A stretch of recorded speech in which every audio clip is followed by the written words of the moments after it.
अध्यक्ष जी पहले अध्यक्ष जी आप अध्यक्ष जी आप एक मिनट जल्दी आप तो बड़ी सारे काम कर रहे हैं सारे के सारे मर्यादाएं आपने तोड़ दिए, सारे नियम आपने तोड़ दिए, सारे नियम तोड़ दिए आपने। शालीनता का मतलब ये नहीं कि आप हमारी रिक्वेस्ट भी नहीं सुनेंगे। मैं इतनी देर से आपसे रिक्वेस्ट कर रहा हूँ, बिना परमिशन के सब बोल रहे हैं। मैं उनकी बात का मैं जवाब दे रहा हूँ, मैंने वो सुन लीजिए। आप तो बड़ी सारे काम कर रहे हैं बैठ के सारे के सारे मर्यादाएं आपने तोड़ दिए, सारे नियम आपने तोड़ दिए, सारे नियम तोड़ दिए आपने।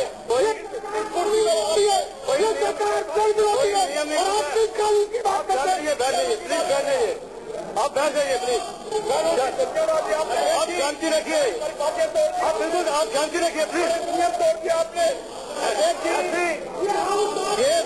ये ऐसी अव्यवस्था मत पैदा कीजिए, ये ऐसी पैदा मत कीजिए। आप बैठिए। डॉक्टर साहब आप एक मिनट पहले डॉक्टर साहब जी एक मिनट पहले डॉक्टर साहब खड़े होंगे बोल रहे बोलने दीजिए पहले मुझे। अध्यक्ष जी मैं जवाब दे दिया। ये मुझे लगता है इस पूरे सदन का भी अपमान है और ये संत रविदास जी के प्रति भी शायद हम लोग अपने कर्तव्य को ईमानदारी से नहीं निभा पा रहे हैं। लेकिन अब चूंकि आपने सदन बुलाया है इसलिए हम संत रविदास जी की पुण्य स्मृति को, उनकी महानता को सबको नमन करते हुए आप ही की बात को हम लोग फूल चढ़ाते हैं कि ठीक है हम लोग सब मिलकर इस सदन में काम करते हैं। लेकिन आपको और जिस किसी ने भी ये फैसला किया उसको अपनी गलती को स्वीकार करने में हम छोटे नहीं होते हैं। अगर पार्लियामेंट के अंदर इतने वर्षों से ये ट्रेडिशन बना हुआ है और पार्लियामेंट के अंदर अगर उस महान संत को इस बहाने हम नमन करते हैं तो इसके अंदर कोई इस सदन को आपत्ति नहीं होनी चाहिए थी। दूसरा विषय जो हरविंदर सिंह लवली जी ने भी संज्ञान में आपके लाया वो भी बहुत महत्वपूर्ण है कि हम लोग इस सदन के 20 वर्ष से सदस्य हैं।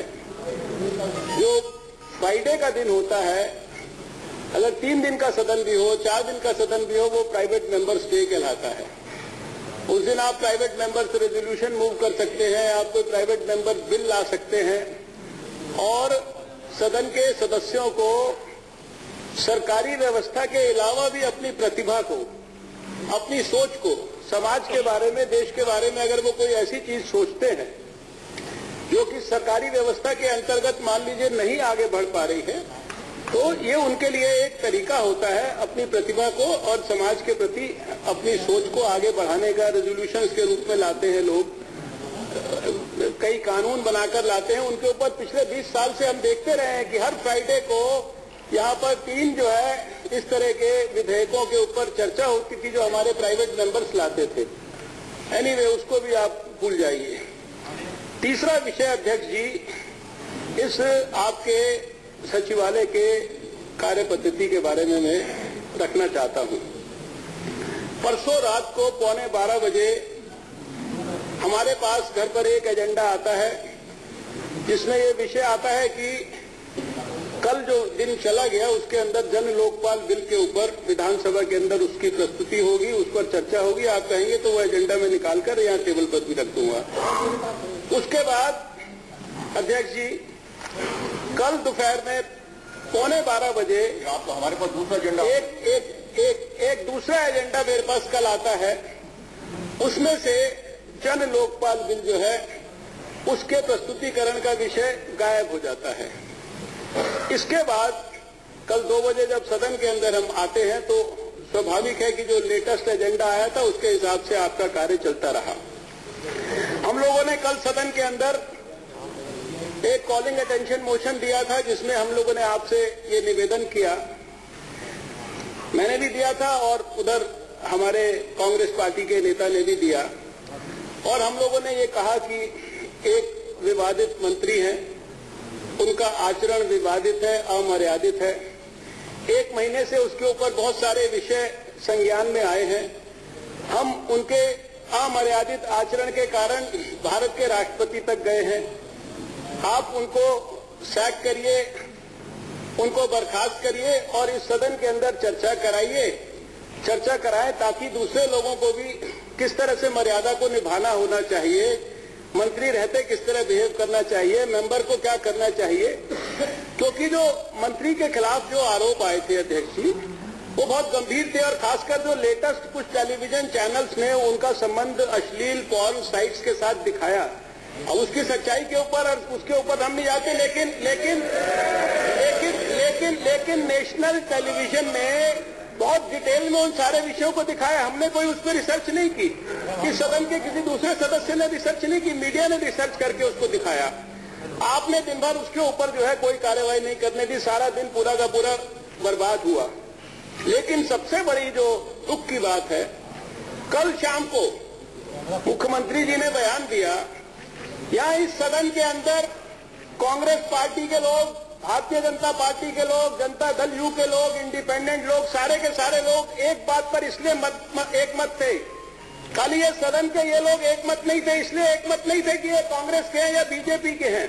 ये सब इसलिए एक मत थे क्योंकि इस सदन की मर्यादाओं की रक्षा करना हम अपना कर्तव्य समझते हैं, और अगर सरकार के अंदर कोई अमर्यादित मंत्री है तो उस अमर्यादित मंत्री के रहते ये सदन नहीं चल सकता। इसलिए हम सब एक साथ खड़े थे।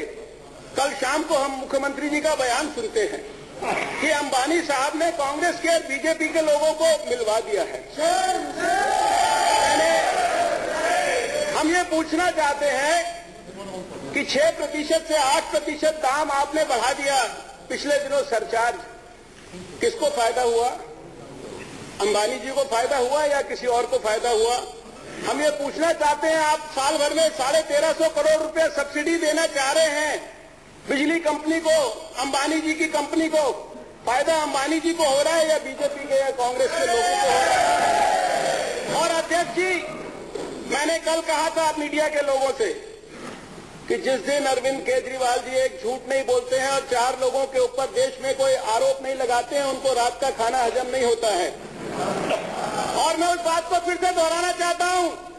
कल अरविंद केजरीवाल जी ने फेसबुक के ऊपर लिखा कि कल दिल्ली के अंदर सदन के अंदर कांग्रेस के और बीजेपी के लोगों ने मिलकर इतना हंगामा किया कि उन्होंने हमारे को जन लोकपाल बिल आज प्रस्तुत ही नहीं करने दिया। अब मैं ये पूछना चाहता हूं, आज प्रस्तुत ही नहीं करने दिया। अब मैं ये पूछना चाहता हूं, मैं अरविंद केजरीवाल जी से ये पूछना चाहता हूं कि कल अगर सदन के अंदर जन लोकपाल बिल का प्रस्तुतिकरण नहीं था, एजेंडा के अंदर नहीं था, तो किस प्रकार से बीजेपी और कांग्रेस के सदस्यों ने उनको यहां पर जन लोकपाल बिल के प्रस्तुतिकरण के विषय के साथ रोका?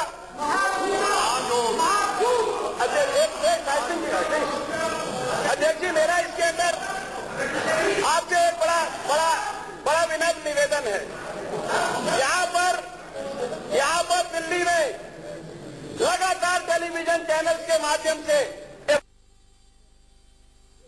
के लोग हो, चाहे कांग्रेस के लोग हो, चाहे किसी भी पार्टी के लोग हो, ये सारे के सारे नेता बेईमान हैं, ये सारे के सारे नेता चोर हैं, ये सारे के सारे नेता जन लोकपाल बिल के विरोध में हैं, ये सारे के सारे नेता जन लोकपाल बिल के विरोध में हैं। अध्यक्ष जी, मैं आपको स्मरण कराना चाहता हूं, आप तो आज इस सदन के सदस्य बने हैं। अरविंद केजरीवाल जी आज दिल्ली के मुख्यमंत्री बने हैं। 20 साल पहले इस सदन के अंदर आपके स्थान पर चट्टीलाल गोयल जी बैठते थे। उस स्थान पर जहां अरविंद केजरीवाल जी बैठे हैं, उस स्थान के ऊपर मदन लाल खुराना बैठते थे, और जहां पर ये विवादित मंत्री बैठे हैं, संभवतः इसी स्थान पर, इसी क्षेत्र के अंदर हम कानून और स्वास्थ्य मंत्री के रूप में बैठा करते थे। और दिल्ली के अंदर पहला लोकायुक्ता का बिल, अगर आज दिल्ली में लोकायुक्ता की इंस्टीट्यूशन है तो उस बीजेपी की सरकार के कारण दिल्ली के अंदर लोकायुक्त